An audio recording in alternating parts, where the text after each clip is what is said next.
اچھا میرے بھائیوں، آج 25 مئی 2025 کو پبلک سیشن نمبر 200 میں ہم پرچیوں کا سلسلہ شروع کرتے ہیں۔ اپنے کرنٹ افیئرس تو ہم نے دونوں ڈسکس کر لیے ہیں، خضدار انسیڈنٹ سے متعلق اور نور مقدم قتل کیس کا جو فیصلہ تھا اس سے متعلق۔ اب ہم پرچیوں کی طرف آتے ہیں۔ میں انشاءاللہ تعالی کوشش کروں گا یہ ساری پرچیاں کور کروں، ورڈک دے دوں گا، جہاں کوئی تفصیل ریکوائرڈ ہوگی تو آپ کو کوئی اپنا لیکچر انشاءاللہ ریفر کر دوں گا۔ جیسے گناہ چھوڑنے سے وہ گناہ نیکیوں میں تبدیل ہو جاتے ہیں، چھوڑنے سے نہیں تبدیل ہوتے ہیں، توبہ کرنے سے ہوتے ہیں۔ سورۃ الفرقان سورت نمبر 25 کی آیت نمبر 68 سے 70 تک اللہ تعالیٰ نے 3 بڑے گناہ گنوائے ہیں: شرک، قتل ناحق اور بدکاری، اور پھر فرمایا جو ان سے بھی توبہ کر لے ہم اس کے گناہوں کو بھی نیکیوں سے بدل دیں گے اور اس کی توبہ کو قبول کریں گے۔ ویسے اگر کوئی بے نمازی نماز پڑھنا شروع کر دے تو اس کی چھوٹی ہوئی نمازیں نیکی میں بدلی جائیں گی۔ اللہ سے امید رکھتے ہیں کہ جو گناہ تھے وہ نیکی سے بدلے جائیں۔ اب اتنے لالچی بھی آپ نہ بن جائیں، توبہ کریں، اس پہ ہی خوش ہو جائیں کہ وہ پرانے گناہ معاف ہو جائیں۔ باقی جو اللہ سے آپ اچھی امید رکھیں گے تو بخاری مسلم میں حدیث ہے، میں اپنے بندے کے گمان کے قریب ہوں۔ لیکن اب جو نمازیں ساتھ ساتھ چھوٹیں گی نا، وہ آپ نے قضا کرنی ہے، پڑھتے جانا ہے۔ وہ بخاری مسلم میں حدیث ہے، اگر کوئی شخص بھول جائے یا سویا رہ جائے تو جیسے ہی اسے یاد آئے تو وہ نماز پڑھ لے، اس کے لیے نماز کا وقت وہی ہے۔ پھر نبی علیہ السلام نے وہ آیت تلاوت کی، وَأَقِمِ الصَّلَاةَ لِذِكْرِي، اور میری یاد کے لیے نماز کو قائم رکھنا۔ اور اس کا پورا واقعہ مسلم شریف میں ہے۔ ایک سفر کے دوران نبی علیہ السلام اور اصحاب رات کو تھوڑا لیٹ سوئے اور حضرت بلال کی ڈیوٹی لگائی کہ وہ صبح کے وقت فجر کا وقت داخل ہوتے ہی لوگوں کو جگا دیں گے، لیکن ان کی بھی آنکھ لگ گئی۔ نبی علیہ السلام کی جب آنکھ کھلی اس وقت سورج بلند تھا، آپ نے فرمایا کہ پڑھاؤ، اٹھاؤ یہاں سے، شیطان کا غلبہ تھا۔ دوسری جگہ جا کر پڑھاؤ کیا، وہاں آپ نے اذان کہلوائی اور پھر جماعت کے ساتھ، سورج بلند تھا، فجر کی نماز پڑھوائی، اور سلام پھیرنے کے بعد آپ نے فرمایا کہ اگر کوئی شخص بھول جائے یا سویا رہ جائے تو جیسے ہی اسے یاد آئے تو اس وقت وہ نماز پڑھ لے، اس کے لیے اس نماز کا ٹائم وہی ہے۔ وہ نماز قضا نہیں ہوتی ہے، بشرطے کہ کوئی عادت نہ بنا لے، اس کو جان بوجھ کے نہ ایسا کرنا شروع کر دے۔ اور پھر آپ نے آیت تلاوت کی، وَأَقِمِ الصَّلَاةَ لِذِكْرِي، اور میری یاد کے لیے نماز کو قائم رکھنا۔ میرے والد صاحب معذور ہیں، ان کی دیکھ بھال کی وجہ سے رات دیر سے سوتا ہوں، جس کی وجہ سے نماز فجر نکل جاتی ہے۔ اس کا حال یہ ہے کہ آپ اپنے والد صاحب کے بالکل ساتھ ہی سویا کریں، ان کی چارپائی کے ساتھ سر رکھ کے۔ جب انسان اتنا تھکا ہوا ہوتا ہے اس کو لیٹنے کی بھی ضرورت نہیں پڑتی، وہ بیٹھے بیٹھے بھی سو جاتا ہے۔ اور الارم لگا لیں تاکہ اتنے غفلت کی نیند آپ نہ سوئیں کہ آپ کی آنکھ نہ کھلے، تو انشاءاللہ تعالیٰ آنکھ کھل جائے گی۔ یہ کوئی ایکسکیوز نہیں ہے کہ اس کی وجہ سے آپ کی نماز رہ جائے۔ دن کے اوقات میں بھی اپنے معاملات کو آپ لے کر چل سکتے ہیں نیند کے پوائنٹ آف ویو سے۔ مجھے واقعہ کربلا کے بارے میں مکمل جاننا ہے کہ کیوں ہوئی اور اس کے بعد کیا ہوا۔ بھئی ویڈیوز دیکھ لیں، اور واقعہ کربلا کا حقیقی پس منظر والا ریسرچ پیپر اینڈ پہ آپ کو مل جائے گا، اس میں نے ساری تفصیلات بتائی ہیں۔ نامحرم کو اپنی طرف متوجہ کر کے اور شادی کا عہد کر کے اس سے پیچھے ہٹ جانا، اس میں مجھے گلٹی محسوس ہوتا ہے، تو کیا اس کا گناہ ملے گا؟ بالکل ملے گا جی۔ ایک ایک لمحے میں آپ کو گناہ ہو رہا ہے جتنے کام آپ نے کیے ہیں۔ اب یہ حرکت کی کیوں ہے؟ اصل تو وجہ یہ بتائیں نا، ایسا کیوں کرنا پڑ رہا ہے؟ اب کیا مسئلہ بن گیا؟ اب کسی اور کی زندگی برباد کرنے کے لیے تو نہیں آپ چل پڑے؟ ظاہر ہے یہی ہے۔ اور اگر کسی جینون وجہ کی وجہ سے ہوا ہے، یعنی اب آپ کو کوئی عیب نظر آنا شروع ہو گیا ہے، اس کو بھی ڈیپ ڈگ کریں گے تو آپ بھی کلپٹ نکلیں گے۔ اس لیے میں کہتا ہوں یہ جو منگنیوں والے سلسلے ہیں نا، اور نکاح کے بعد اتنے عرصے کے لیے شادی کو ڈیلے کر دینا، اور اس میں پھر آپس میں لڑکا لڑکی جو ہے رابطہ بھی رکھتے ہیں، اور خام خواہ وہ ناراض ہوتے رہتے ہیں ایک دوسرے سے، ایک دوسرے کی غلطیاں اور کمزوریاں ان کے اوپر ہائی لائٹ ہوتی ہیں۔ بھئی دنیا میں کون سا انسان ہے جس میں کوئی خامی موجود نہیں ہوگی؟ اور پھر شادی سے پہلے جب خامیاں نظر آتی ہیں، شادی کے بعد تو انسان پھر بھی صبر شکر کر لیتا ہے۔ شادی سے پہلے تو ایک اس کے پاس آپشن موجود ہوتا ہے کہ ابھی کون سی رخصتی ہوئی ہے تو ٹھیک ہے میں طلاق ہی دے دیتا ہوں. تو یہ بالکل غلط حرکت ہے جی, توبہ کریں اس پہ. رہی اس کی معافی تو یہ اسی لڑکی سے ہی مانگنی ہوگی آپ نے, میں تو اس سلسلے میں آپ کی کوئی مدد نہیں کر سکتا جی. میری بیٹی کے شوہر فوت ہو گئے ہیں, ان کی اولاد نہیں ہے. وفات کے بعد شوہر کے گھر والے حق مہر میں دیا گیا گولڈ زیور, شوہر کی طرف سے تحفہ, موبائل کی واپسی کا مطالبہ کر رہے ہیں. نہیں, جو گفٹ ملا ہوا ہے وہ تو انہی کا ہے, واپسی کا مطالبہ کیوں ہے؟ کوئی واپسی نہیں ہوگی. کس چیز کی واپسی ہے؟ البتہ اگر کوئی وراثت ہے تو اس میں اب ان کی چونکہ اولاد نہیں ہے تو اس کیس میں آپ کی بیٹی کو 1/4 حصہ ملے گا ان کی وراثت کا. لیکن جو حق مہر ہے یا جو گفٹس ہیں جس کی ملکیت آپ کی بیٹی کی ہو چکی ہوئی ہے, بشرطے کہ وہ ہوئی ہو, کمبائنڈ نہ ہو, تو وہ اس کی حقدار ہے, وہ آپ نے واپس نہیں کرنا. مجھے خواب بہت آتے ہیں انتہائی کم نیند کے ساتھ, کبھی مذہبی اور کبھی شوبز کے افراد, ان کے ساتھ گزارا وقت بیداری پر. وہ یہ پتہ نہیں شاعری کو لکھ دی ہے جی, کیا کہنا چاہ رہی ہیں؟ جو خواب کو آتا ہے تو سارا دن کے ساتھ میں سوال رہتا ہے, سوچتے رہتے ہیں کوئی کہتے ہیں کیسے چھٹکارا. تو آپ سوچنا چھوڑ دیں نا, اپنی ایکٹیویٹیز کو پازیٹیو کاموں میں لگائیں نا جی. سیدھی سی بات ہے, اپنے آپ کو مصروف رکھیں ان کاموں میں جو پازیٹیو ہیں, تو پھر پازیٹیو خواب آئیں گے انشاءاللہ, تو اچھی بات ہے, یہی کر سکتے ہیں. باقی بخاری مسلم میں حدیث ہے کہ خواب کی 3 اقسام ہیں, ایک اللہ کی طرف سے, ایک شیطان کی طرف سے, اور تیسرا نفس کی طرف سے. تو یہ شیطان اور نفس کی طرف سے اس قسم کے خواب, اگر برا خواب دیکھتے ہیں تو بخاری مسلم میں ہے کہ آپ نے بائیں طرف 3 دفعہ تھوک دینا ہے, اعوذ باللہ من الشیطان الرجیم پڑھنا ہے اور 3 دفعہ تھوک دینا ہے. رہے جو اچھے خواب ہیں تو اللہ تعالیٰ آپ کے خواب پورے کرے جی, آمین. کرپٹو کرنسی کے بارے میں وضاحت کر دیں. کیا وضاحت کریں جی؟ کرنسی کے طور پر بالکل درست ہے, پاکستان میں ابھی تک لیجیٹمائز نہیں ہوئی. جب یہ لیجیٹمائز کر دیں گے تو آپ یہاں پہ بھی اس کا کاروبار کر سکتے ہیں. جس طرح ڈالر ایک کرنسی ہے, یہ بھی ایک کرنسی ہے. باقی جو قباحتیں باقی چیزوں میں جڑی ہوئی ہیں وہ اس میں بھی اگر ہوں گی تو وہ غلط ہے. سود آپ نہیں کر سکتے, جوا نہیں لگا سکتے. کرنسی کے طور پر ٹھیک ہے, خود بخود جو کرنسی کی قیمت بڑھ جاتی ہے تو وہ حلال ہے. وہ تو سونے کی قیمت بھی خود بخود بڑھ جاتی ہے. ورلڈ میں جو معیشت کے اعتبار سے تبدیلیاں آتی ہیں اس کی وجہ سے, تو وہ حلال ہی ہے اس کی قیمت بڑھ جانا. پلاٹ کی قیمت بڑھ جاتی ہے تو وہ اوپر کی رقم حلال ہی ہوگی.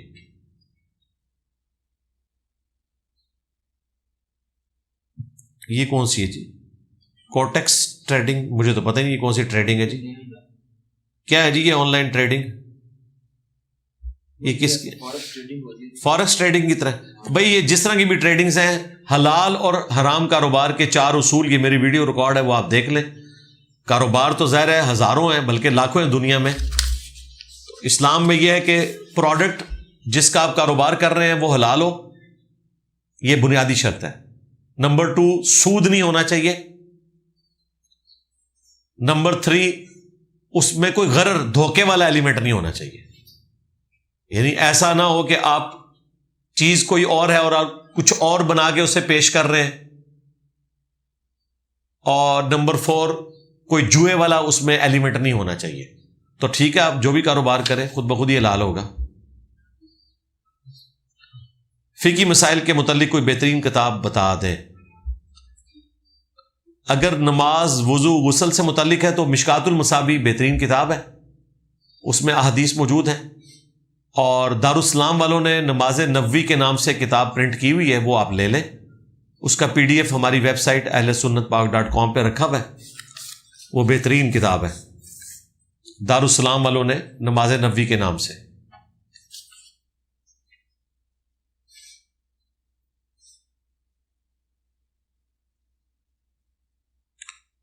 میں روز اپنے شہر سے دوسرے شہر یونیورسٹی جاتا ہوں جو تقریباً 70 کلومیٹر ہے. کیا نماز قصر ہوگی؟ جی قصر پڑھ سکتے ہیں. اگر شہر سے باہر 70 کلومیٹر 20 کلومیٹر سے زیادہ ہو تو قصر بھی پڑھ سکتے ہیں اور جمع بھی کر سکتے ہیں. قصر پڑھنا واجب نہیں ہے, یہ ایک آسانی ہے اور لینی چاہیے. جہاں آپ کو شک ہو آپ پوری پڑھ لیں, کوئی مسئلہ نہیں ہے. نبی الاسلام سے سفر میں پوری نماز بھی ثابت ہے اور قصر نماز پڑھنا بھی ثابت ہے. اس پہ میری تفصیلی ویڈیو ریکارڈ ہے مسافر کی نماز. بہرحال آپ کے کیس میں آپ قصر نماز کر سکتے ہیں، چاہے آپ 10 سال تک 20 سال تک بھی جاتے رہیں دوسرے شہر میں اور روزانہ واپس آ جائیں، یا 19 دن سے پہلے واپس آ جائیں، بشرطے کہ وہاں آپ بیچلر رہ رہے ہیں، فیملی آپ نے دوسرے شہر میں رکھی ہے، تو آپ غریب الوطن ہی ہیں، مسافر ہی تصور ہوں گے. والد صاحب کٹر بریلوی ہیں، روز بحث ہوتی ہے، مانتے نہیں، ان کی آخرت کی فکر ہوتی ہے، کیا کروں؟ ظاہر ہے یہ تو آج لاکھوں نوجوانوں کو جو ہمارے اس پلیٹ فارم کے ذریعے رسول اللہ کے ساتھ جڑے ہیں صلی اللہ علیہ وآلہ وسلم، یہ تکلیف کاٹنی پڑ رہی ہے. میں نے خود کئی سال یہ تکلیف کاٹی ہے. تو اس میں فی الوقت تو آپ کو مشورہ یہی ہے کہ ابھی یہ سمجھانے والا کام کچھ عرصے کے لیے موقوف کر دیں، کیونکہ روزانہ بحث کریں گے تو پھر ایک ایگو آ جاتی ہے بیچ میں. اور میں نے آپ کو پہلے بھی بتایا کہ باپ کے اندر ایک ایسی ایگو ہوتی ہے کہ اس کا بچہ پڑھا لکھا بھی ہو، وہ اسے سپیس دینے کے لیے تیار نہیں ہوتا. حضرت ابراہیم کے باپ نے ان کو سپیس نہیں دی. بعض کہتے ہیں وہ والد نہیں تھا، چچا تھا، لیکن ہے باپ تھا. ظاہر چچا بھی باپ ہی ہوتا ہے. الٹا کہا کہ تجھے سنسار کروا دوں گا. تو اگر پیغمبروں کو اس تکلیف سے گزرنا پڑا ہے تو ہمیں بھی گزرنا پڑے گا. اس وقت یہ کریں کہ کچھ عرصے کے لیے نا اس قسم کا کام کرنا چھوڑ دیں. آج چونکہ آپ ادھر آئے ہوئے ہیں تو یقیناً آج تو بحث ہوگی، آج کا میچ تو ڈیو ہے. ہاں، تو آج کے میچ کے لیے ہم آپ کو گگلی بتا دیتے ہیں، کوئی ریورس سوئنگ سکھا دیتے ہیں کہ آج اگر والد صاحب کے ساتھ کوئی اس طریقے سے بحث ہو تو آپ نے ٹھنڈے دل سے پہلے ان کی بات سننی ہے، اور پھر اس کے بعد ان کو کہنا ہے کہ آپ اگر مجھ سے ہمدردی رکھتے ہیں تو آپ کا کام تھا کہ مجھ سے آج پوچھتے کہ میں آج اپنے استاد سے کیا سیکھ کے آیا ہوں، تو میں آپ کو وہ بتا دیتا ہوں ایک لائن میں. پھر انہیں بتائیں کہ میں نے اپنے استاد سے یہ سیکھا ہے کہ ہمارے آباء و اجداد نے ہمیں جو نماز کا طریقہ بتایا تھا وہ قادیانیوں والا تھا، اور نماز کا صحیح طریقہ جو ہے وہ بخاری اور مسلم میں لکھا ہوا ہے، جو 11ویں والے پیر آپ کے شیخ عبد القادر جیلانی انہوں نے غنیت الطالبین میں لکھا ہے، اور ان سے بھی پہلے ان سے بڑے بزرگ امام غزالی نے کیمیہ سعادت میں لکھا ہے، یعنی رکوع میں جاتے وقت اور رکوع سے اٹھتے وقت رفع الیدین. تو مجھے تو آج اپنے استاد سے یہ سیکھنے کو ملا ہے کہ بخاری مسلم میں جو نماز کا طریقہ ہے رکوع میں جاتے وقت اور رکوع سے اٹھتے وقت رفع الیدین کرنا، یہی سنت طریقہ ہے، یہی غوث پاک نے لکھا ہے، یہی امام غزالی نے لکھا ہے. لیکن افسوس قادیانی اس طریقے پہ نماز نہیں پڑھتے، وہ اس طریقے پہ نماز پڑھتے ہیں جو ہمارے ماں باپ نے ہمیں سکھائی ہے. نہ کہ ابا جی جڑی تسی سکھائی ہے، ہاں یہ ہم سیکھ کے آئے ہیں. تو کہ میں تو بڑا شرمندہ ہوں استاد کے پاس جا کے، میں نے دیکھا کہ واقعی اس طرح ہوا ہے کہ ہمیں بھی اس طرح کی نماز سکھائی گئی ہے. تو اگر واقعی ہم اپنی آخرت کے لیے مخلص ہیں تو ہمیں دیکھنا چاہیے کہ ہم سنت طریقے پہ نماز پڑھ رہے ہیں یا نہیں پڑھ رہے ہیں، یہ دیکھنے کی ضرورت ہے. فرقہ بازوں کو سمجھانے کا طریقہ، یہ ایک چھوٹا سا کلپ ہے میرا، یوٹیوب پہ اپلوڈ ہے، وہ دیکھ لیں. مجلس 50 دیکھ لیں، اس میں میں نے ساری گیدڑ سنگیاں سکھائی ہیں دعوت کے حوالے سے، آپ نے کس طریقے سے بات کو لے کے چلنا ہے.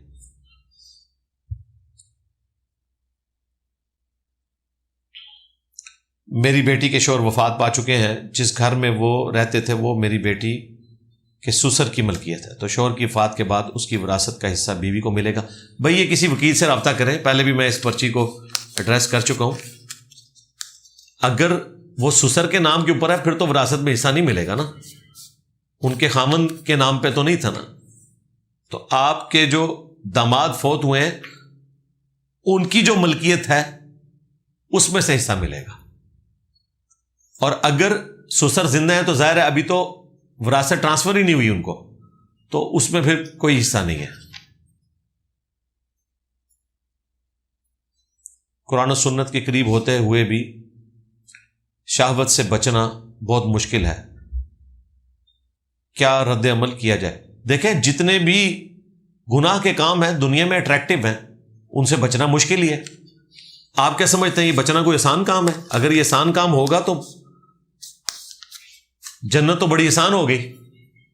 وقتی طور پہ ہو سکتا ہے، 1-2 مہینوں کے لیے، 1-2 سال کے لیے انسان کے ایمان کا لیول کو بہت اوپر چلا جاتا ہے اور انسان دنیا سے بالکل بے رغبتی اختیار کر لیتا ہے اور اس کو لگتا ہے کہ میرے لیے کوئی اٹریکشن نہیں رہی ہے، لیکن ہمیشہ یہ کیفیت نہیں رہتی۔ صحیح بخاری اور صحیح مسلم دونوں میں حدیث ہے، اللہ تعالیٰ نے دوزخ کو شہوات سے ڈھانپا ہوا ہے، اٹریکٹ فل چیزوں سے۔ ہر وہ چیز جس میں لذت ہے وہ گناہ کا کام، وہ دوزخ کی طرف لے جانے والی ہے، اور جنت کو ناگوار چیزوں سے ڈھانپا ہوا ہے۔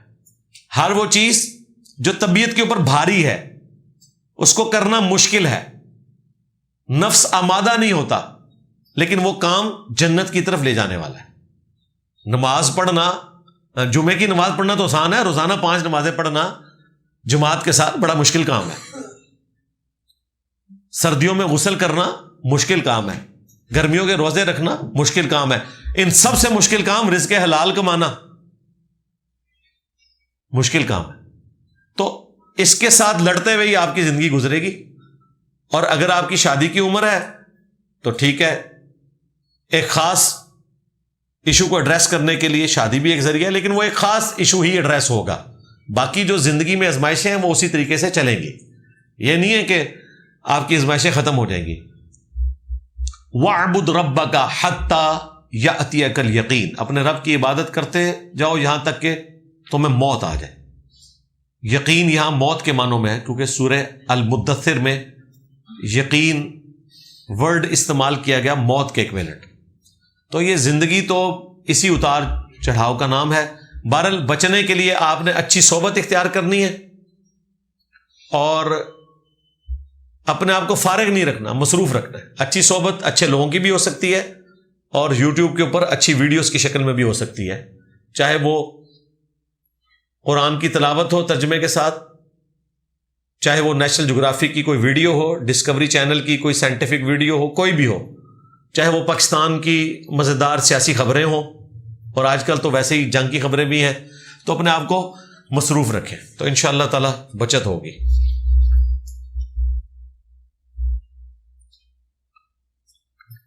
میں بطور پٹواری گورنمنٹ جاب کرتا ہوں۔ ہمارے محکمے میں دیکھو پٹواریاں کا نام آدھے ہی ہسنا شروع ہو گئے نے، یہ پتہ نہیں کون ہسے نے۔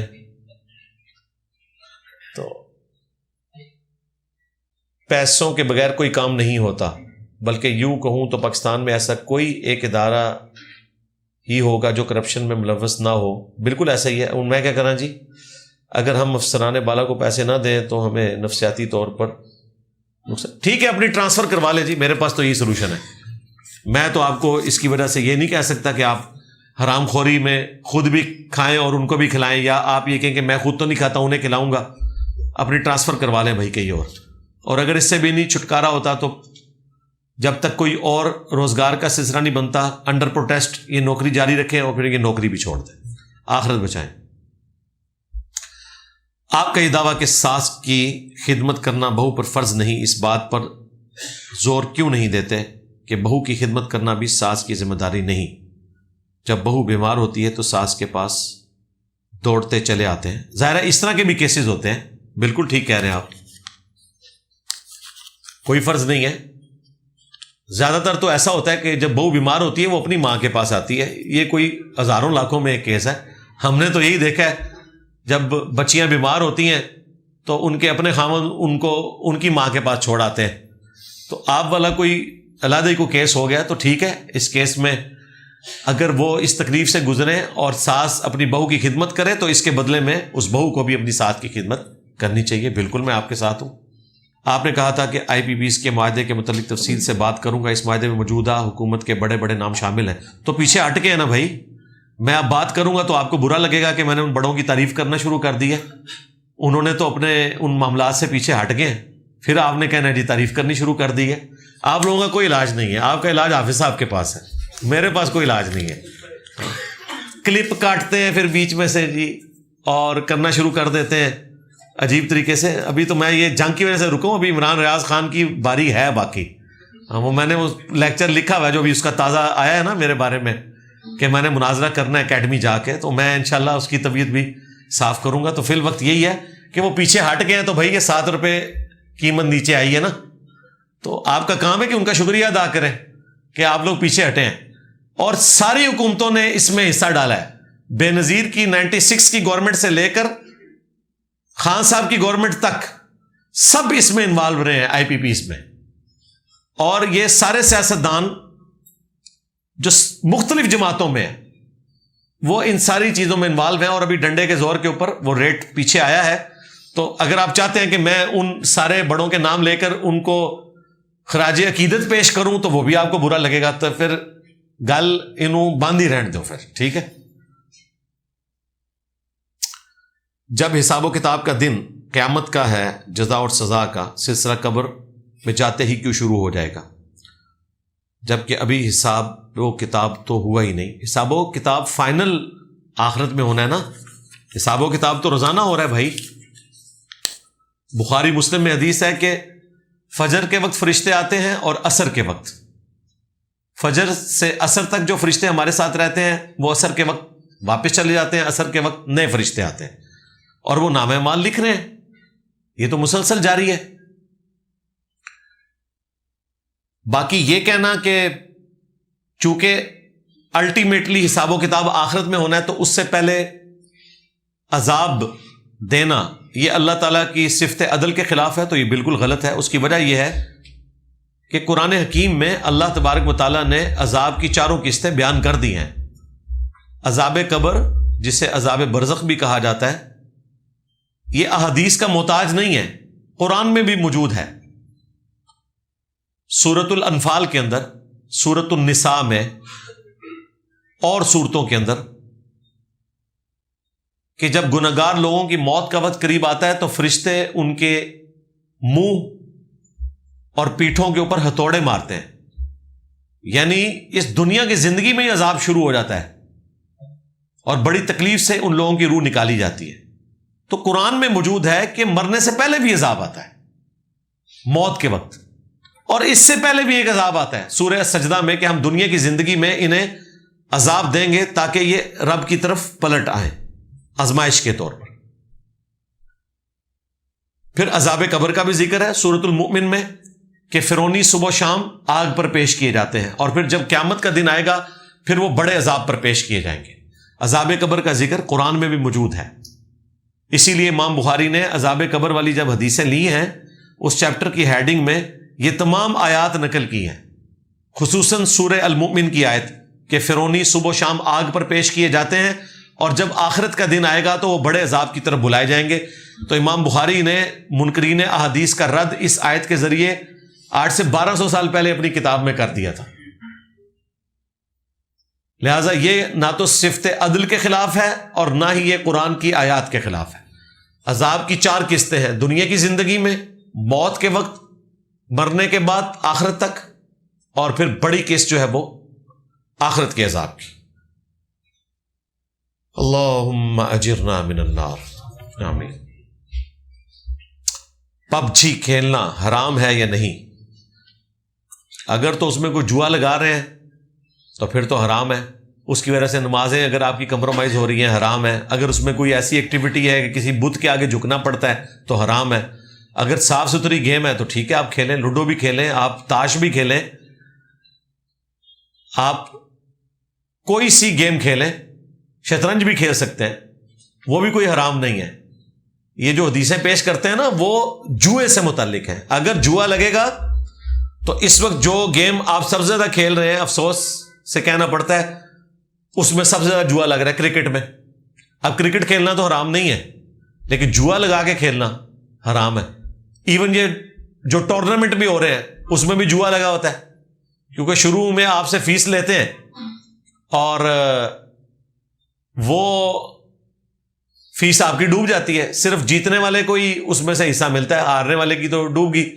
جوئے کی فارم تو وہ بھی ہے، الا یہ کہ کوئی تھرڈ باڈی کوئی ٹورنامنٹ کروائے اور اس میں صرف اتنی فیس لی جائے کہ جو سروس چارجز ہیں گراؤنڈ ہائر کرنے کے، بیٹ کے، بال کے، وہ تو ٹھیک ہے. باقی انعام جو ہے وہ تھرڈ کمپنی اپنی طرف سے دے کہ ہم انعام دیں گے جیتنے والوں کو پہلی 3 پوزیشنز کو اپنی طرف سے. لیکن اگر انہی سے ہی 20-30 ہزار اکٹھے کر کے اور 20 ٹیمیں کھلا کے آپ نے اتنا پیسہ اکٹھا کیا تو جس نے 20,000 دیا تو اس کے تو پیسے ڈوب گئے. تو یہ بھی ایک جوئے کی فارم ہے. ویسے تو ڈائریکٹ بھی لوگ جوا لگا کے کھیل رہے ہوتے ہیں. تو اصل ایشو جو ہے وہ جوئے کا ہے. اگر جوا لگے گا تو وہ اچھی خاصی گیم کو بھی برباد کر دے گا. جسمانی اعضاء عطیہ کرنا جائز ہے یا وصیت کرنا کہ مرنے کے بعد اعضاء عطیہ کر دیے جائیں؟ آرگن ڈونیشن جو ہے اس کے اوپر میری ویڈیو ریکارڈ ہے. کچھ چیزیں تو ہم اپنی زندگی میں عطیہ کرتے ہیں, اس کے اوپر تو اتفاق ہو چکا ہوا ہے. بلڈ ڈونیشن ہے وہ تو آپ کرتے ہیں, صحت کے لیے اچھی بھی ہے. وہ آرگن ڈونیٹ کرنا اپنی زندگی کے اندر جس کی وجہ سے آپ کی جان کو خطرہ نہ ہو وہ تو ضرور کریں. لیکن اگر خطرہ ہے کہ آپ کی جان بھی جا سکتی ہے تو آپ کی جان بچانا یہ فرض ہے. جس طرح جگر ٹرانسپلانٹ ہوتا ہے اس کے بارے میں تو سائنٹیفکلی یہ چیز اسٹیبلش ہو چکی ہے کہ جو ڈونر ہے کچھ عرصے بعد اس کا جگر دوبارہ سے اتنا ہی بن جاتا ہے. کچھ حصہ کاٹ کے وہ دیا جاتا ہے ڈونیشن کے طور پر, اور جس کا کاٹا جاتا ہے کچھ عرصے بعد وہ پورا ہو جاتا ہے. اس طرح یہ بھی اسٹیبلش ہے کہ ایک گردے کے ساتھ بھی ایک شخص ہیلدی زندگی گزار سکتا ہے. گردہ بھی ڈونیٹ کیا جا سکتا ہے بشرطے کہ بیچنے والا معاملہ نہ ہو. یہ ذہن میں رکھیے گا. اور عموماً بہت کم ہوتا ہے اس طرح, لوگ ہمدردی میں ہی اس طرح کا کام کرتے ہیں. رہا مرنے کے بعد تو ٹھیک ہے, اگر آپ نے ڈونیٹ کرنا ہے کسی ایسے شخص کو جو واقعی کوئی ضرورت مند ہے وہ تو ضرور کریں. لیکن جنرل کر دینا کہ جی میری آنکھیں یا میرے باقی اعضاء ڈونیٹ کر دیے جائیں, تو ہم نے دیکھا ہے یہاں پر بسا اوقات لوگ بڑے شوق میں خون ڈونیٹ کرتے ہیں اور اس وقت بوتلیں لوگ لے بھی لیتے ہیں ہاسپٹلز والے, اور بعد میں وہ آپ کو کوڑے کے ڈھیر پہ پڑی ہوئی نظر آتی ہیں. بے قدری ہوتی ہے کیونکہ آگے ان کا یوز کوئی نہیں ہوتا. تو جب تک کوئی اسپیسیفک بندہ آپ کے سامنے نہیں ہے جس کے لیے آپ ڈونیشن کرنا چاہ رہے ہیں تو اس وقت تک اس قسم کی جنرل ڈونیشن ایٹ لیسٹ ہمارے ملکوں میں تو آپ کی بھی آنکھیں نکالیں گے, کسی کے استعمال میں بھی نہیں آئیں گی اور وہ ضائع بھی جائیں گی. تو یہ ایک درمیان کا موقف ہے. ان جنرل یہ ہے کہ آپ ڈونیشن کر سکتے ہیں. ایون اب تو یہ ہارٹ ٹرانسپلانٹ بھی ہو جاتا ہے. کئی لوگ ہیں جنہیں مرنے کے بعد ان کے دلوں کو شفٹ کیا گیا دوسروں کی زندگی کے لیے, وہ بہت بڑا ذریعہ بنے, اور اس کے بعد پھر ان کی عادتیں بھی چینج ہوئی ہیں. میری ایک ویڈیو آپ دیکھیں, انسٹرومنٹ آف انٹلیکٹ دماغ ہے یا دل, اس میں نے بتایا ایک ڈاکومنٹری کا حوالہ دیا ہے, اس کا لنک بھی اس ویڈیو کے نیچے موجود ہے, کہ جن لوگوں کے ہارٹ ٹرانسپلانٹ ہوئے ہیں, ہارٹ ٹرانسپلانٹ ہونے کے بعد ان کی عادتیں ہی چینج ہو گئی ہیں. جن لوگوں کا دل ان کو لگایا گیا تھا ان کی عادتیں ان میں شفٹ ہو گئی ہیں, جس سے یہ چیز اسٹیبلش ہو گئی ہے کہ دل بھی سوچتا ہے. دل کے بھی الگ سے نیورونز موجود ہیں, دماغ بھی سوچتا ہے اور دل بھی سوچتا ہے. شیطان نے حضرت آدم علیہ السلام کو سجدہ نہیں کیا, اس لیے وہ مردود ہوا. دجال نے ایسا کیا کیا تھا جس کی وجہ سے وہ دجال بن گیا؟ اس طرح کی کوئی تفصیلات نہیں ہے. دجال اللہ تعالیٰ کی طرف سے ایک انسانیت کے لیے آزمائش ہے. جس طرح بیماریوں کی شکل میں آزمائش آتی ہے تو یہ ہماری ایک روحانی آزمائش ہے اللہ تعالیٰ کی طرف سے. اس طرح کی کوئی تفصیلات نہیں بتائی گئی ہیں کہ وہ مردود کس بنیاد پہ ہوا, یا اللہ تعالیٰ نے اسے آزمائش کے طور پر مردود ہی پیدا کیا ہے. یہ بھی تو ہو سکتا ہے نا. اس لیے جن چیزوں کے بارے میں ہمیں بتایا نہیں گیا اس پہ میں تب آزمائی نہیں کروں گا. شادی شدہ مرد عورت بدکاری اختیار کرے تو شریعت میں ان کی کیا حد ہے؟ سنسار کیا جائے گا جی. اہل سنت اہل تشیع دونوں کا اتفاق ہے, بخاری مسلم میں احادیث موجود ہیں. شادی شدہ بدکاری کرنے والے مرد و عورت کو زمین میں گاڑا جائے گا, سر باہر ہوگا, اور اس کے بعد پتھر مار مار کر ان کو ہلاک کیا جائے گا. یہ اتنی عبرتناک سزا اس لیے ہے تاکہ سزا ایک کو ہو اور عبرت ہزاروں لاکھوں لوگوں کے لیے بن جائے.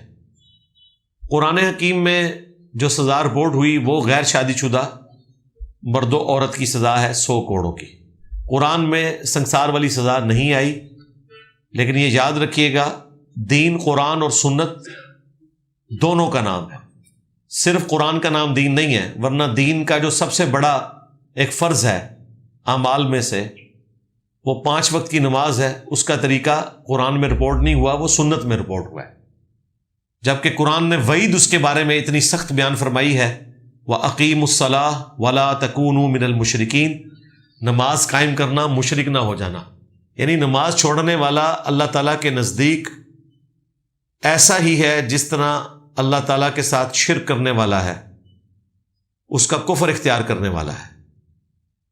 تو نماز پھر اتنی اہم تھی تو اس کا طریقہ قرآن میں آنا چاہیے تھا، وہ سنت کے ذریعے اللہ نے ٹرانسفر کیا تاکہ لوگوں کو پتہ چلے کہ وہ سب سے بڑا عمل جس کے اوپر آپ کی آخرت ڈیپینڈنٹ ہے، اس کا پورا طریقہ اللہ نے سنت اور اس کا ریٹن ریکارڈ صحیح الاسناد احادیث سے ٹرانسفر کیا ہے، نہ کہ قرآن کے ذریعے، تاکہ آپ کو پتہ چلے قرآن اور سنت یہ دونوں پیرلل میں الگ سے ایبسولوٹ ریسورسز ہیں، یہ ذہن میں رکھیے گا۔ غامدی صاحب سے متعلق 20 کوشچنز، یہ میری ویڈیو ہے، اس میں نے اس ٹاپک کو ڈسکس کیا ہے۔ میرے ایک موبائل میں اکاؤنٹ ہے جس میں $200 رکھنے پر $20 ایکسٹرا ملتے ہیں، یہ حلال ہے یا حرام ہے؟ پکا حرام ہے جی، پوچھنے والی کون سی بات ہے؟ پیسے کے بدلے پیسہ مل رہا ہے تو حرام ہے بالکل۔ ہاں اگر وہ اس کا کاروبار کریں، اپنا کاروبار ڈکلیئر کریں اور آپ کے ساتھ معاہدہ کریں کہ ہم اتنا کمائیں گے اور آپ کو ہر مہینے اس میں سے اتنا دیا کریں گے، اور وہ پروفٹ کی پرسنٹیج ہوگی نہ کہ کوئی فکس اماؤنٹ ہوگی، وہ ساری کاروبار والی شرائط ہوں تو پھر آپ ضرور لیں۔ مولوی کہتے ہیں کہ پولو میچ دیکھنا اور کھیلنا حرام ہے، آپ کی اس بارے میں کیا رائے ہے؟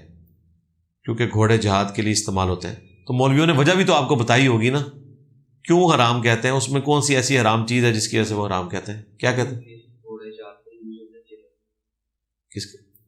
کھیلوں کے لیے؟ تو اب تو جہاد کے لیے بھی کوئی نہیں یوز ہوتے بھائی، اب زیادہ تر خچر ہی یوز ہوتے ہیں، وہ بھی کہیں پہاڑی علاقے میں کوئی سامان لے جانے کے لیے، تو آج کل تو بالکل یوز نہیں ہو رہے۔ یہ کوئی نہیں مولوی کہتے، پتہ نہیں آپ کے کسی مولوی نے کہہ دیا ہے، ایسی کوئی بات نہیں ہے۔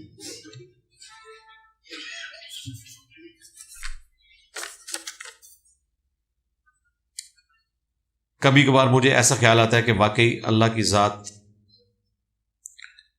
ایگزسٹ کرتی ہے یا نہیں، کوئی مشورہ دیں۔ جی ایگزسٹنس آف گاڈ میری ویڈیو دیکھ لیں، انشاءاللہ تعالیٰ سارے وسوسے جاتے رہیں گے، اور وسوسے آنے سے کوئی ایمان نہیں جاتا جب تک آپ اس کے مطابق عمل نہ کریں۔ ایک مسلمان کو جو موحد ہو، توحید پرست ہو، اسے تصوف کو کس حد تک اختیار کرنا چاہیے؟ کیا تصوف کا دین سے کوئی تعلق ہے؟ کیا مطلب اختیار کرنا ہے تصوف میں سے؟ ہمیں بھی بتائیں، ہم بھی کوئی اچھی چیز ہے تو اس میں سے اختیار کر لیں۔ تصوف نے آپ کو کون سی ایسی چیز بتائی ہے اچھائی کی جو قرآن و سنت میں موجود نہیں ہے؟ تو پھر تو ہمارے لیے لمحہ فکری ہے، اور اگر وہ قرآن و سنت میں موجود ہے تو تصوف کے کھاتے میں اسے کیوں ڈالا ہوا ہے؟ جن چیزوں کو آپ تصوف کے کھاتے میں ڈالتے ہیں وہ تو اسلام کی چیزیں ہیں، زہد اختیار کرنا، قناعت اختیار کرنا۔ تو اللہ کا شکر ہے یہ تصوف میں جو کوئی 1-2 خیر کی چیزیں تھیں وہ اس زمانے میں ویسے ہی ختم ہو چکی ہیں، پیروں سے مہنگی گاڑیاں کسی کے پاس نہیں ہیں۔ یہی تصوف کا ترہ امتیاز تھا نا کہ ہم زہد کی زندگی گزارتے ہیں، ہم نے دنیا کو 3 طلاقیں دی ہوئی ہیں، تو آپ دیکھ لیں کیا طلاقیں دی ہوئی ہیں، سارا مال یہ ہتھیاتے ہیں، عیاشی کی زندگی کر رہے ہیں۔ تو تصوف کا کون سا ایسا خیر ہے جو آپ سمجھتے ہیں کہ جو قرآن و سنت میں موجود نہیں ہے اور میں نے وہ اڈاپٹ کرنا ہے؟ جس کی پرچی ہے مجھے بھی بتائیں، میرے علم میں بھی کوئی اضافہ ہو، ہم بھی کسی زمانے میں صوفی رہے ہیں تو ہمارے علم میں آ جائے، یہ جس کی پرچی ہے مجھے بتائیں وہ تصوف کی کون سی چیز اڈاپٹ کرنا چاہتے ہیں، ہمارے علم میں بھی اضافہ کرتے ہیں۔ ہاں جی، کس کی یہ پرچی بتا دیں؟ ہاں جی، کون سی ہے جی تصوف کی بات ایسی؟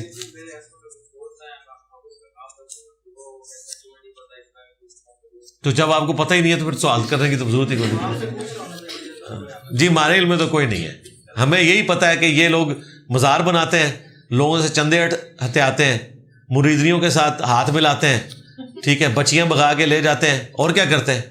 اور جب مزارات ان کے بنتے ہیں وہاں پہ فحاشی کے اڈے ہوتے ہیں، ہیروئن چرس آپ کو اچھی مل جاتی ہے، اگر آپ نے یہ لینی ہے تو جائیں آپ، داتا دربار پہ بھی اچھی ملتی ہے، یہ ساری چیزیں ہیں، اور آپ نے کیا لینا ہے اس میں سے؟ جس تصوف نے انہیں سورۃ الفاتح یہ سکھائی نہیں ہے اور یہ بابوں سے مانگتے ہیں، توحیدی آپ کی درست نہیں کی ہے، تو پھر کیا فائدہ؟ اگر تصوف کوئی اللہ کو اتنی پیاری ہوتی تو یہ توحیدی تو ہوتے ہیں نا، کم از کم مشرک تو نہ ہوتے، سارے مشرک ہیں، دیکھ لیں۔ کیا ہم نصرت فتح علی کی قوالیاں سن سکتے ہیں؟ نہیں، رات فتح علی کی سن لیا کریں، نصرت فتح علی کی نہ سنیں۔ کیا قوالیاں بھائی، اوٹ پٹانگ قسم کا کلام پڑھا ہوتا ہے انہوں نے، زیادہ تر شرکیہ کلام ہوتا ہے، عشق مشوقی، وہ بھی عشق مجازی کے اوپر ہے، بچنے میں عافیت ہے بھائی، چھوڑیں۔ اگر پہلی رکعت میں مقتدی صرف رکوع میں شامل ہوا تو کیا اس کی رکعت مکمل ہو جائے گی؟ سورہ فاتحہ نہ پڑھنے والے کی نماز ہو جائے گی؟ یہ ایک ایکسیپشن ہے، اس نے جان بوجھ کے تو فاتحہ نہیں نہ چھوڑی، تو رکوع میں رکعت مل جاتی ہے۔ اکثریت کی امت میں یہی رائے ہے اور ہمارا بھی یہی موقف ہے، اس کے اوپر میری ویڈیو ریکارڈ ہے۔ باقی جان بوجھ کے رکوع میں شامل ہونا، انتظار کرتے رہنا کہ امام رکوع میں جائے، تو اس کی اسلام میں اجازت نہیں ہے۔ فاتحہ امام کے پیچھے ان رکعتوں میں پڑھنا جس میں امام آہستہ آواز میں پڑھتا ہے وہ ضروری ہے، جس میں بلند آواز میں پڑھتا ہے تو سن لینا کافی ہے، اور اگر امام سکتے کرے تو ان سکتوں میں آپ فاتحہ پڑھیں گے۔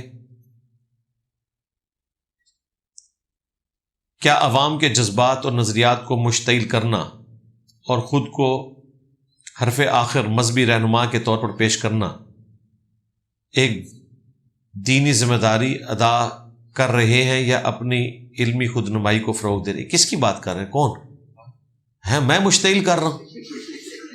مجھے تو نہیں پتا میں نے کس کو مشتعل کیا جی۔ میں نے، ہم تو وکٹم ہیں جی اس پورے سسٹم میں مولویوں کی طرف سے، مشتعل تو ہم نے کسی کو بھی نہیں کیا۔ آپ کہیں ثابت نہیں کر سکتے کہ ہمارے کسی اسٹوڈنٹ نے اپنی کیپیسٹی میں یا میرے کہنے کے اوپر کسی مولوی کی کوئی پھینٹی لگائی ہو، یا کسی مولوی کو رفع الیدین نہ کرنے کے اوپر اور آہستہ امین کہنے کے اوپر مسجد سے نکال دیا ہو۔ ہم تو پیسو موڈ میں ہیں بھائی، مشتعل تو نہیں کیا۔ اشتعال آپ کس کو سمجھتے ہیں؟ اگر آپ اشتعال اس کو سمجھ رہے ہیں کہ ہم لوگوں کو اویئرنیس دے رہے ہیں، تو بھائی یہ اویئرنیس کوئی ہم اپنی طرف سے تو نہیں دے رہے، قرآن و سنت کی روشنی میں دے رہے ہیں۔ وہ تو ابو جہل بھی کہتا تھا غزوہ بدر کے موقع پر کہ اے اللہ محمد کو ہلاک کر، نعوذ باللہ، اس نے باپ کو بیٹے سے، بیٹے کو باپ سے، بھائی کو بھائی سے جدا کر دیا۔ تو وہ مشرکین عرب بھی یہ سمجھتے تھے کہ نبی علیہ السلام نے قریش کی جمعیت کو توڑ دیا ہے۔ قریش جو ہیں وہ اکٹھے تھے، نبی علیہ السلام کے آنے کے بعد اسی قریش میں کچھ لوگ جو ہیں وہ رسول اللہ کے ساتھی بن گئے اور کچھ لوگ ان کے جانی دشمن بن گئے، پھوٹ پڑ گئی، یہاں تک کہ ہجرت بھی ہوئی، پھر جنگیں بھی ہوئیں۔ تو اللہ کا شکر ہے ہم نے تو ابھی تک کوئی جنگ بھی نہیں کی ہے۔ اگر آپ ان ساری چیزوں کو اشتعال سمجھتے ہیں تو اس کی روٹس تو پھر نبی علیہ السلام کی مبارک ذات تک ہے، حق کے پوائنٹ آف ویو سے۔ تو اللہ کا شکر ہے ہم تو پیسو ریزسٹنس میں بلیو کرتے ہیں، کوئی ایکٹیو ریزسٹنس نہیں ہے۔ ہم نے کوئی چندہ بک نہیں بنائی، کوئی مسجد لادا سے نہیں بنائی۔ یہ تو چند ایک فرقے کے لوگ جمع ہونا تو اپنی مسجد لادا سے بنا لیتے ہیں، وہ کہتے ہیں نہیں ہماری بھی یہاں ایک مسجد ہونی چاہیے۔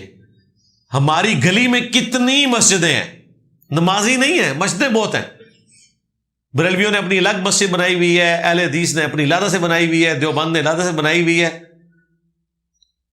ہمارے محلے کی ساری مسجدوں کے نمازی بھی جمع کیے جائیں نا، اور ایک چھوٹی مسجد میں آپ جمع کریں نا، تو وہ بھی بچ جائے گی، بھرے گی نہیں۔ لیکن ہر فرقے نے اپنی اپنی مسجد بنائی ہوئی ہے۔ آپ گاؤں میں چلے جائیں، وہاں تو برادری کی بنیاد کے اوپر مسجدیں بنی ہوئی ہوتی ہیں۔ ہمارا علیحدہ مسجد نہ بنانا، چندہ بک نہ بنانا، اور الٹا یہ کہنا کہ ایک دوسرے کے پیچھے نمازیں پڑھو، چندے بھی دو، یہ اشتعال کو ختم کرنا ہے۔ ہم نے تو مشتعل نہیں کیا۔ ان ساری چیزوں کے باوجود اگر آپ کو کہیں پر کوئی قرآن و سنت کی روشنی میں اشتعال نظر آ رہا ہے تو آپ بتائیں، انشاءاللہ ہم اس سے توبہ کریں گے۔ پہلے آپ اسے اشتعال ثابت کریں۔ ہاں جی، جس کی پرچی ہے مجھے بتائیں ہم نے کون سا اشتعال پیدا کیا، یا ہمارے کسی اسٹوڈنٹ نے کوئی ہمارے کہنے کے اوپر کوئی اشتعال کہیں پر برپا کر دیا تو مجھے بتائیں، میں اعلانیہ معافی بھی مانگ لوں گا اور رجوع بھی کرواؤں گا۔ ہاں جی بتائیں کس کی ہے جی پرچی ہے؟ تسی تے چوتھے رشتہ کرانے والے بیٹھے ہوئے ہو، تسی بندہ باہر ہے۔ ماں باپ کے نام پراپرٹی کو ان کی زندگی میں بٹوارا کرنا کیسا ہے تاکہ مسائل سے بچا جائے؟ مسائل پیدا کریں گے آپ، بچیں گے نہیں. ماں باپ ہاتھ پاؤں کاٹ لیں آپ کے نام پہ پراپرٹی کر کے. ہاں اس طرح نہیں ہے. اپنی مرضی سے وہ دینا چاہیں تو ان کی اپنی مرضی ہے کہ وہ ایکولی ڈسٹریبیوٹ کریں گے. زندگی میں پھر برابری کے ساتھ ہوگا، پھر وہ مرد و عورت کا فرق بھی نہیں ہوگا. اور زیادہ سے زیادہ اگر کرنا ہے تو کوشش کریں 1/3 مال تک میں وہ تصرف کریں، باقی 2/3 مال وراثت کے اوپر چھوڑ دیں. وراثت تو مرنے کے بعد تقسیم ہوتی ہے. وراثت، وصیت اور ہبہ، یہ 3 چیزیں ہیں. ان کے اوپر میری ویڈیو دیکھ لیں. اگر بندہ باہر کسی ملک کام کے لیے جانا چاہے تو اس کے لیے استخارہ کر سکتے ہیں. جی کرنا چاہیے، استخارہ خود ہی کرنا ہے آپ نے. وہ صحیح بخاری میں آیا کہ 2 نفل پڑھنے کے بعد آپ نے دعا کرنی ہے، اپنی مادری زبان میں کر لیں کہ اے اللہ یہ جو کام ہے اگر یہ میرے دین، دنیا، معیشت اور آخرت کے اعتبار سے بہتر ہے تو میرے لیے آسان کر دے، اور اگر بہتر نہیں ہے تو اس میں رکاوٹ ڈال دے اور پھر مجھے اپنی تقدیر پہ راضی کر دے. تو اگر آپ کے لیے کوئی بہتری والا معاملہ ہونا ہوا تو وہ ہو جائے گا انشاءاللہ تعالی. ہاتھوں میں کسی بھی قسم کا پتھر پہننا کیسا ہے؟ جی جو مرضی پہنے، کوئی فرق نہیں پڑنا، اس سے کوئی فرق نہیں پڑتا. یہ ایک جسٹ زینت ہے، خوبصورتی ہے، وہ پہن سکتے ہیں. چاندی کی انگوٹھی 4.5 ماشے سے زیادہ وزن کی نہ ہو وہ آپ بنوائیں، جو مرضی پتھر پہنے. پتھروں سے کچھ نہیں ہونا. جو سب سے قیمتی پتھر تھا جنت سے اترا تھا حجر اسود ہے. اس کے بارے میں بخاری مسلم میں حدیث ہے. حضرت عمر کہتے ہیں حجر اسود تو ایک پتھر ہی ہے، نہ کسی کو نفع دیتا ہے نہ کسی کو نقصان. اگر میں اپنے نبی صلی اللہ علیہ وآلہ وسلم کو نہ دیکھتا کہ وہ تجھے چوم رہے ہیں تو میں چومتا بھی نہیں. حجر اسود کے اوپر بھی میری ویڈیو لادہ سے ریکارڈ ہے. اگر حجر اسود جو جنت کا یاقوت ہے وہ کسی کو نفع نہیں دے سکتا تو یہ یاقوت مرجان کیا کر سکتے ہیں؟ 10 محرم کے گھوڑے کو کیوں چومتے ہیں اور ماتم کیوں کرتے ہیں؟ غلط ہے جی، بدعت ہے، اس کا دین سے کوئی لینا دینا نہیں ہے. مولا علی سے منسوب اقوال جو عوام الناس مشہور ہیں ان کی حجیت کیا ہے؟ کن کتابوں؟ کچھ چیزیں نہج البلاغہ میں مل جائیں گی، زیادہ تر تو بس اقوال زرعی ہیں جو حضرت علی کی طرف منسوب کر دیے گئے، حضرت علی نے نہیں فرمائے ہوئے. اگر کسی نے میرا راز فاش کیا ہو تو کیا میں یہ حق رکھتا ہوں کہ میں بھی اس کا راز فاش کر دوں؟ نہیں جی، آپ آخرت میں نیکیاں ہی لیں، یہ کام آپ نہیں کر سکتے. نہ اس طرح کی کوئی کیلکولیشن آپ کر سکتے ہیں کہ اگر آپ یہ کہیں کہ سورہ عاشورہ میں آیا کہ برائی کا بدلہ اسی لیول کی برائی ہے تو اس کو ماپے گا کون؟ اس کی تفصیل سورۃ المائدہ میں آئی ہے کہ وہ برائی کیا ہے. آنکھ کے بدلے آنکھ، کان کے بدلے کان، ناک کے بدلے ناک، دانت کے بدلے دانت، اور زخم کے بدلے اسی لیول کا زخم. اب یہ کون ڈیفائن کرے گا کہ اس نے آپ کا کس لیول کا راز لیک کیا ہے اور آپ مقابلے میں کس لیول کا کریں گے؟ اس کو میئرمنٹ کا کوئی انسٹرومنٹ موجود نہیں ہے. لہذا آپ وہ غلطی کا کام نہ کریں. آپ کے لیے کیا ہے، آپ صبر کریں اور آخرت میں اجر کمائیں. نظر بد اور حسد سے بچنے کے لیے جھوٹ بول سکتے ہیں، مثلا کسی چیز کو یا اس کی قیمت کو چھپانا. جھوٹ نہ بولیں، اگر آپ کو خطرہ ہے تو آپ توریہ کریں، یعنی زو مانی جملہ بولیں. مثال کے طور پر اگر آپ اس کی قیمت چھپانا چاہتے ہیں تو آپ ڈالرز میں اس کی قیمت بتا دینا، ڈالر لفظ نہ بولیں، 2000 کہہ دیں. اور اگر اس کو بھی پتا چل جائے کہ 2000 کی تو یہ چیز نہیں ہے جو یہ بتا رہا ہے تو پھر کوئی اور کرنسی دیکھ لیں جو قریب قریب ہے جو آپ بچانا چاہتے ہیں، تو دماغ میں وہ کرنسی رکھیں اور اس طریقے سے توریہ کریں. زو مانی جملہ ڈائریکٹ کرنے کی ضرورت نہیں ہے، وہ گناہی ہوگا، جھوٹی ہوگا. اور نظر بد سے حسد سے بچنے کے لیے آخری 3 صورتیں صبح و شام 3 دفعہ پڑھ کے اپنے اوپر دم کریں. ابو داؤد ترمذی میں حدیث ہے، ہر چیز سے کفایت کریں گی. اور بخاری مسلم میں آتا ہے نبی علیہ السلام یہ عمل کیا کرتے تھے. دنیا میں 4200 مذاہب ہیں، شاید اس سے بھی زیادہ ہوں. ہمارے مذہب کے سچا ہونے کی چانسز کتنے ہیں؟ جی مذہب کا مقصد اللہ تعالیٰ کی پہچان ہے نا، تو خدا کا ٹرو کنسیپٹ مجھے بتائیں اسلام کے علاوہ کس مذہب میں ملتا ہے؟ شرک کے اوپر مبنی ہے. اللہ تعالیٰ کی تائید ہے اس دین کے ساتھ کہ یہ دین توحید ہے، دنیا میں توحید کے پاسبان مسلمان ہیں، یا اگر دوسرے نمبر پہ اس درجے میں کوئی ہے تو وہ جیوز ہیں، اور وہ بھی ظاہر ہے ابراہیمی ریلیجن کے ماننے والے ہیں، ان کی بگڑی ہوئی شکل ہے، لیکن انہوں نے پیغمبروں کا انکار کیا، عیسیٰ ابن مریم کا انکار کر کے تباہی کمائی ہے انہوں نے، اور رسول اللہ کا بھی انکار کیا صلی اللہ علیہ وآلہ وسلم۔ تو آسمانی مذاہب جو ہیں، جو اللہ تعالیٰ کی طرف سے ہیں، جیوز، کرسچنز اور مسلمان، ان کو اگر آپ کمپیئر کریں گے تو آپ کو پتہ چل جائے گا، بکس تو یہی بتاتی ہیں کہ توحید کا جو ٹرو کنسیپٹ ہے وہ اسلام میں موجود ہے۔ اگر توحید نہیں ہے تو باقی چیزوں کو کیا کرنا؟ ایون آپ بدھسٹ کو دیکھ لیں، ان میں تو خدا کا کنسیپٹ ہی نہیں ہے، وہ تو ایک اخلاقیات کے اوپر مبنی، ایک سمجھ لیں چند ایک ریچولز کا نام ہے زندگی گزارنے کے لیے، خدا کا کنسیپٹ نہیں ہے۔ تو یہ اللہ تعالیٰ کی غیبی تائید ہے کہ اس بڑے پیمانے کے اوپر اللہ تعالیٰ نے ابراہیمی ریلیجن کو دنیا میں پھیلایا ہے۔ دنیا میں کوئی بھی ڈومیننٹ جگہ پہ رہنے والا شخص یہ دعویٰ نہیں کر سکتا کہ مجھے خدا کا تعارف نہیں ہے، ابراہیم کے خدا کا نہیں پتہ۔ باقی جو ہماری ایک سیریل بنی ہے پچھلے دنوں، انسان کی کہانی، ریحان احمد یوسفی صاحب نے جو بنائی ہے، 9 ایک ساتھ اس کی اپلوڈ ہوئی ہیں، وہ آپ دیکھیں، وہ کافی ہے۔ انسان دنیا میں چند سالوں کے لیے آیا ہے تو پھر اس کے گناہ بھی چند سالوں کے لیے ہوں گے، تو پھر چند سالوں کے گناہ کی سزا ہمیشہ کے لیے، جی ہمیشہ کے لیے نہیں ہوگی، کس نے آپ کو کہہ دیا؟ جتنا آپ نے گناہ کیا اتنی سزا ملے گی، صرف شرک کی سزا ہمیشہ کے لیے، تو شرک تو نہیں ہونا چاہیے۔ دنیا میں جو سب سے واضح چیز ہے وہ توحید ہے، تو باقی آپ کی بات درست ہے، اور اس طرح ہی ہوگا، جتنا گناہ آپ نے کیا اتنی سزا آپ کو ملے گی۔ شرک کی انٹینسٹی چونکہ زیادہ ہے، اس کے لیے ہمیشہ کی جہنم ہے۔ اگر سب کچھ اللہ کی مرضی سے ہوتا ہے تو پھر مظلوم لوگوں کو اتنی بے دردی سے کیوں مارا جاتا ہے؟ جی اللہ کی مرضی سے نہیں، اللہ کی اجازت سے ہوتا ہے۔ یہ میں نے کئی دفعہ ڈسکس کیا ہے مسئلہ تقدیر کو۔ اللہ کی مرضی نہیں ہے کہ لوگ قتل کیے جائیں، اللہ کی اجازت سے ہوتا ہے کہ دنیا میں کھلی چھٹی ہے، چاہو تو نیکی کی روش اختیار کرو، چاہے برائی کی، آخرت میں پکڑ ہوگی۔ اگر آخرت کا دن نہ ہو تو یہ دنیا کا نظام ظلم کا نظام ہے، حقیقت بات ہے۔ چونکہ دنیا اور آخرت دونوں ملا کر ایک پورا پیکج ہے۔ دنیا کو اللہ تعالیٰ نے قانون ابتلا پہ بنایا ہے، کسی کو دے کے ازمایا، کسی سے لے کر ازمایا، اور آپ کو فری ول دی ہے، آپ چاہیں تو اچھائی کی زندگی گزاریں، چاہے تو برائی کی زندگی۔ آخرت میں آپ کو بدلہ مل جائے گا۔ دنیا پرفیکٹ ہے ہی نہیں ہے نا جی، یہاں پرفیکشن کیوں تلاش کرتے ہیں؟ دنیا میں بیمار ہو جانا، تکلیف کا آنا، بڑھاپے کا آنا، اور سب سے بڑھ کر موت کا آ جانا، یہ اس کے ناقص ہونے کی دلیل ہے، اور آخرت میں یہ چیزیں نہیں ہیں۔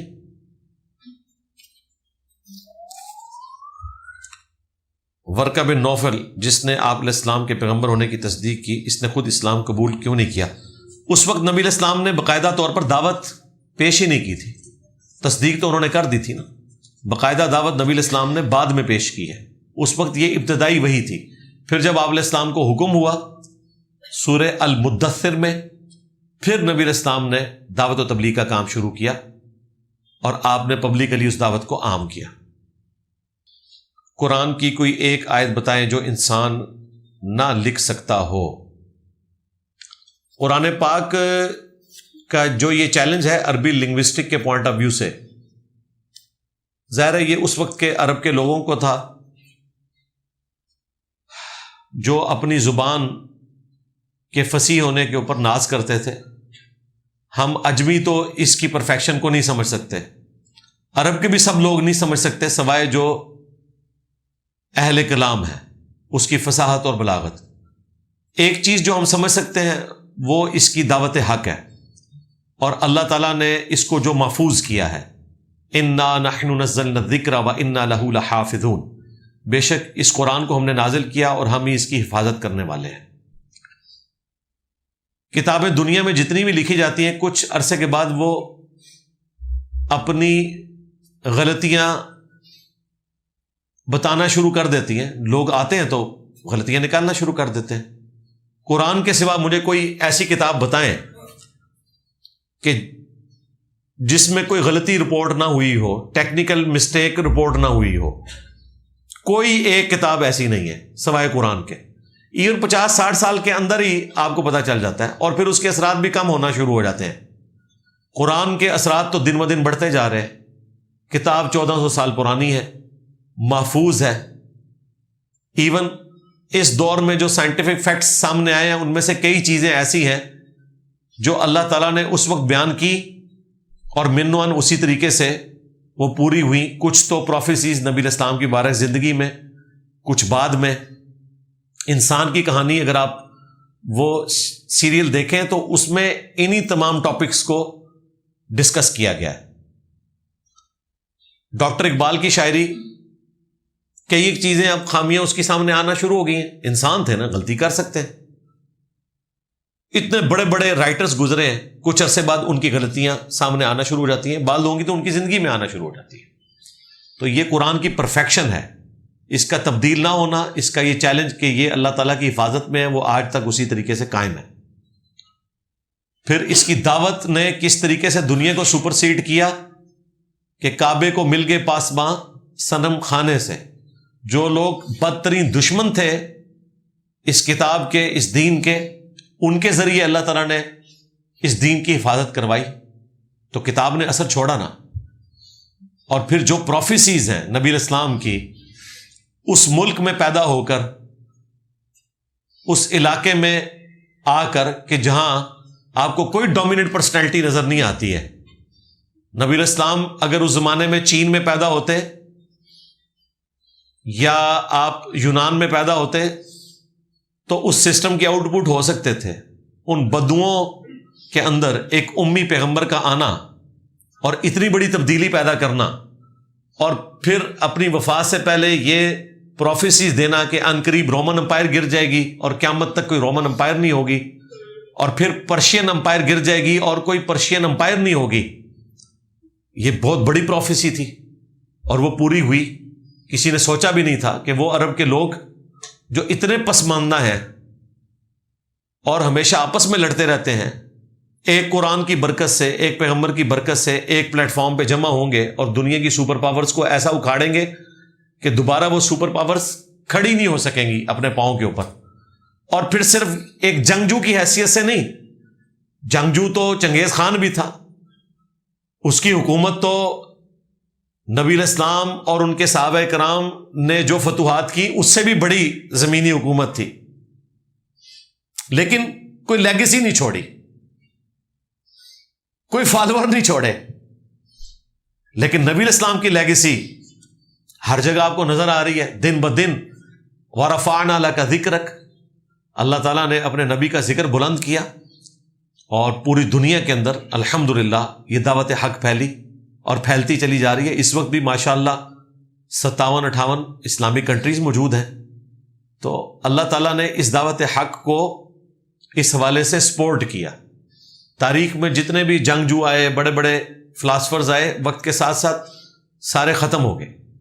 اہمی تو نہیں ہے کہ جو لوگ بھی تاریخ پہ قلم اٹھاتے ہیں وہ انسانیت کی سب سے کامیاب پرسنالٹی رسول اللہ کو ڈکلیئر کرتے ہیں صلی اللہ علیہ وآلہ وسلم, کہ جو زندگی کے ہر شعبے میں ایک کامیاب ترین انسان تھے.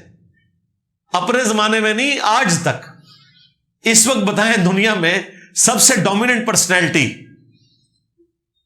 انسانیت میں جس سے لوگ محبت رکھتے ہیں, عقیدت رکھتے ہیں, اس کی بات کو مانتے ہیں, باوجود اس کے کہ اسے دنیا سے گئے ہوئے 1400 سال گزر چکے ہیں, اور اس سے اپنے ماں باپ, اولاد, رشتہ داروں سے بڑھ کر محبت رکھتے ہیں, اس کے حکم کے اوپر اپنی لذت کی چیزیں چھوڑ دیتے ہیں. کون سی پرسنالٹی ہے سوائے محمد رسول اللہ کے صلی اللہ علیہ وسلم. عیسیٰ ابن مریم بھی بہت ڈومیننٹ پرسنالٹی ہے, لیکن ان کی عزت افزائی بھی رسول اللہ کی وجہ سے ہوئی ہے. اس قرآن نے ان کا صحیح سٹیٹس بیان کیا اور مسلمان اس قرآن کی وجہ سے ان سے عقیدت رکھتے ہیں. باقی اگر آپ پریکٹیکلی لیگیسی کی بات کریں تو عیسیٰ ابن مریم کو تو انہوں نے نعوذ باللہ اپنے ذام میں سولی پہ چڑھا کر اپنے گناہوں کا کفارہ بنایا ہوا ہے. عیسیٰ ابن مریم کی تو کوئی بات ماننے کے لیے تیار نہیں ہے.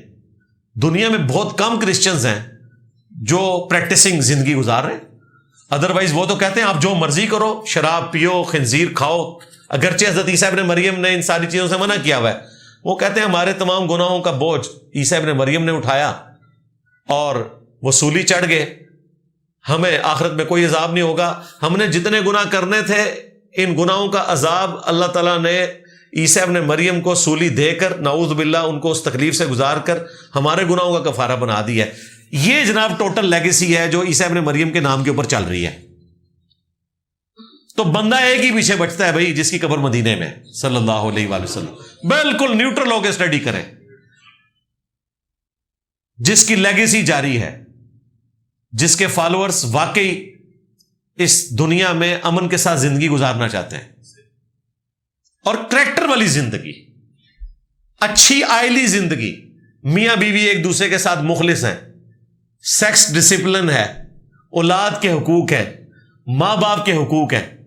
باقی تو آپ کو یہ سارے ان چیزوں سے خالی نظر آئیں گے. اب حضرت عیسیٰ ابن مریم پیغمبر ہونے کے باوجود ان کی آئلی زندگی تو ہمارے سامنے نہیں ہے. شادی نہیں انہوں نے کی ہے، اور زندگی کا جو اچھا خاصا حصہ ہے وہ تو بیوی بچوں سے ریلیٹڈ ہے. اس میں تو حضرت عیسیٰ ابن مریم کی زندگی خالی ہے. آئیڈیل تو رسول اللہ کی ذات ہے صلی اللہ علیہ وآلہ وسلم. اور بھی زندگی کے آپ شعبوں میں دیکھیں تو آپ کو پرفیکشن اگر نظر آئے گی تو نبی الاسلام کی مبارک ذات میں نظر آئے گی. اور آپ کو قیامت تک کے لیے جو اللہ تعالیٰ نے معجزہ دیا قرآن کی شکل میں، الحمدللہ وہ اپنی جگہ موجود ہے. آج بھی قرآن پاک کا چیلنج اپنی جگہ موجود ہے. چیلنج سے مراد یہ نہ سمجھیے گا کہ عربی کی آیات ہیں تو آپ یہ لکھ لیں، وہ تو آپ اے آئی پہ بنانا شروع کر دیں یا کسی عربی کے شاعر سے لکھوا لیں. اس میں وہ پرفیکشن عربی لنگوسٹک کی بھی ہونی چاہیے، اور اس کی دعوت میں وہ اثر بھی ہونا چاہیے جو قرآن میں ہے. میں آپ کو علا وجہ بصیرت کہتا ہوں، حدیثیں نبی اسلام کی مبارک زبان سے نکلی ہیں نا، حدیثوں کی عربی میں اور قرآن کی عربی میں اتنا فرق ہے. جو سوز و گداز قرآن میں ہے وہ حدیث کی اس عربک لنگوسٹک میں نہیں ہے. اللہ نے یہ فرق بھی رکھ دیا ہوا ہے. آپ کو سن کے پتہ چل جاتا ہے کہ یہ قرآن کا اسلوب ہے یا حدیث کا اسلوب ہے، حالانکہ دونوں ہمارے لیے برحق ہے. اللہ نے یہ بھی فرق رکھ دیا ہوا ہے. کوئی اور کیا کلام بیان کرے گا کہ اس کے کلام کا یہ اثر ہو. آج کے دور میں سائنس اپنے عروج کے اوپر ہے. الحمدللہ یہ کتاب سائنس کے ٹیسٹ کے اوپر بھی پوری ہے، جو اسٹیبلش سائنس ہے. تھیوریز کی میں بات نہیں کر رہا، اس میں تبدیلی آ سکتی ہے. کئی چیزیں ایسی ہیں جو ظاہر ہے کہ ابھی کلیئر نہیں ہیں، تو ان کے بارے میں آپ خاموشی اختیار کریں. جو کلیئر ہوئی ہیں ان کے بارے میں تو پہلے فیصلہ کریں کہ ایک ایسا شخص جس کی پوری زندگی نہ تو کسی فلسفی کی شاگردگی سے عبارت ہے، نہ کسی شاعر کی شاگردگی سے، اور اتنا پرفیکٹ وہ کلام لے کر آتا ہے، اور وہ کلام اپنا اثر بھی دکھاتا ہے، اور اس سے دنیا میں تبدیلی بھی آتی ہے، اور تبدیلی تھمنے کا نام ہی نہیں لے رہی، بڑھتی چلی جا رہی ہے. وہ دنیا سے چلا گیا ہے لیکن اس کی تعلیمات آج بھی اسی طریقے سے ویلڈ ہیں اور لوگ اس کے اوپر عمل کرتے ہیں. ان کی اپنی مبارک زندگی میں تو اتنے لوگ نہیں تھے. نبی الاسلام کی زندگی میں کتنے لوگوں نے حج کیا ہے؟ بمشکل سے 1.25 لاکھ. یہاں ہر سال 40-50 لاکھ لوگ حج پہ جاتے ہیں، اور یہ تو وہ ہیں جو اتنا خرچہ کر کے پہنچ جاتے ہیں. یہی سب کانٹیننٹ میں حرم مکہ اور حرم مدینہ ہوتا تو آپ کروڑوں کی پبلک دیکھتے حج میں. اور کہاں سے دین اٹھا اور یہاں تک پہنچا. الحمدللہ اللہ نے پہنچایا. اور سب سے بڑی بات محفوظ ہے، اور ایسا محفوظ ہے کہ بڑے سے بڑا انسان آ کے بھی اپنی شخصیت کے اوپر اس دین میں کوئی تبدیلی نہیں کر سکتا. دیکھیں کتنے دھڑلے سے لوگ غلطیاں نکالتے ہیں، چاہے کوئی پرانا بابا ہو نیا بابا ہو. لوگ کہتے ہیں نہیں قرآن و حدیث میں ہی لکھا ہوا ہے. آپ دیکھیں ہم نے کوئی چھوڑا بابا؟ کسی کی جرت ہے کہ کوئی بات کر جائے؟ ایسے دبکے ہوئے ہیں سارے. ہم کہتے ہیں قرآن میں ہی لکھا ہوا ہے. اب کوئی مجھے سلطان باہو کا شعر سنا کے بتائے، مجھے کوئی امام حنیفہ کا قول بتائے، کوئی امام شافعی کا، کوئی جرت بھی نہیں کرتا. وہ کہتے ہیں نہیں یار یہ تو قرآن میں لکھا ہوا ہے، امام حنیفہ کو غلطی لگ سکتی ہے، یہ تو حدیث آ گئی ہے بخاری میں، ہو سکتا ہے امام حنیفہ تک یہ حدیث نہ پہنچی ہو. ہم نے دیکھنا نبی الاسلام نے کیا فرمایا. تو بادشاہ تو یہ ہے. سکہ تو آج بھی رسول اللہ کا چل رہا ہے. اور ہم نے جس طریقے سے الحمدللہ اس دعوت حق کو نمایاں کیا ہے، اس کے بعد تو کوئی شخص کہہ ہی نہیں سکتا کہ کوئی گنجائش باقی رہ گئی ہے. میرے نبی سا ہے ہی کوئی نہیں، تیرے بابے تے شے ہی کوئی نہیں. ٹھیک ہو گیا جی. لو جی تھوڑی ساری پرچیاں میں مکاتی ہیں اور ٹائم ہو چکا ہے پورا. انشاءاللہ تعالی نیکسٹ ٹائم جو پرانی پرچیاں رہتی ہیں ہماری پچھلے سیشنز کی، ان کے اوپر انشاءاللہ ہم ڈسکشن کریں. کافی سارے لوگوں نے دعاؤں کے لیے کہا ہوا ہے، بھائیوں نے، بہنوں نے. اینڈ پہ ہم وسیلہ اور توسل کے طور پر دعا بھی کر لیتے ہیں.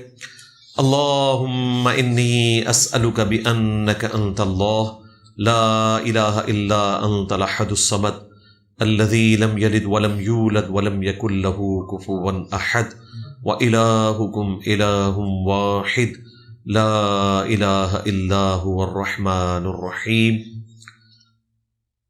الف لام میم اللہ لا الہ الا هو الحی القیوم. اللہم صلی علی محمد وعلی آل محمد. ربنا آتنا فی الدنیا حسنہ وفی الآخرة حسنة وقنا عذاب النار. ربنا آتنا من لدنک رحمة وهیئ لنا من امرنا رشدا. رب ارحمهما كما ربياني صغيرا. ربنا هب لنا من ازواجنا وذرياتنا قرة اعين واجعلنا للمتقين اماما. اللهم اغفر لحينا وميتنا وشاهدنا وغائبنا وصغيرنا وكبيرنا وذكرنا وانثانا. اللهم من احييته منا فاحيه على الاسلام ومن توفیتہ منا فتوفہ علی الایمان. اے اللہ، جن جن بھلائیوں کا سوال تیرے محبوب صلی اللہ علیہ وآلہ وسلم نے تجھ سے کیا، ہمارے حق میں، ہمارے ماں باپ کے حق میں، ہمارے بیوی بچوں کے حق میں، پوری امت کے حق میں قبول منظور فرما. اور جن جن چیزوں کے شر سے تیرے محبوب علیہ السلام نے تیری پناہ طلب کی، تمام مسلمانوں کو ان چیزوں کے شر سے اپنی پناہ عطا فرما. اے اللہ، خصوص بالخصوص فلسطین کے مسلمان، کشمیر کے مسلمان، انڈیا کے مسلمان، چائنا کے، یمن میں، عراق میں، شام میں، پاکستان میں، افغانستان میں، جہاں کہیں کس پرسی کی زندگی گزار رہے ہیں، غیب سے ان کی عزت، آبرو، جان و مال کی حفاظت فرما. اے اللہ، ہمیں اپنی موت سے پہلے قبر و آخرت کی تیاری کرنے کی توفیق عطا فرما. اے اللہ، جو بھی چھوٹے بڑے رشتہ دار حاضرین کے بیمار ہیں انہیں شفائے کلی عطا فرما. جو فوت ہو چکے ہیں ان کی مغفرت فرما. جو جو نیک اور جائز دعائیں ہیں حاضرین کے دلوں میں، باقی تمام مسلمانوں کے دلوں میں، انہیں قبول منظور فرما. اے اللہ، ہمارے ملک پاکستان کی خیر فرما. اندرونی اور بیرونی خطرات سے پاکستان کو، پورے عالم اسلام کو محفوظ فرما. سبحان ربک رب العزت عما یصفون وسلام علی المرسلین والحمد للہ رب العالمین وصلی اللہ علی النبی الکریم وعلی آلہ واصحابہ اجمعین الی یوم الدین.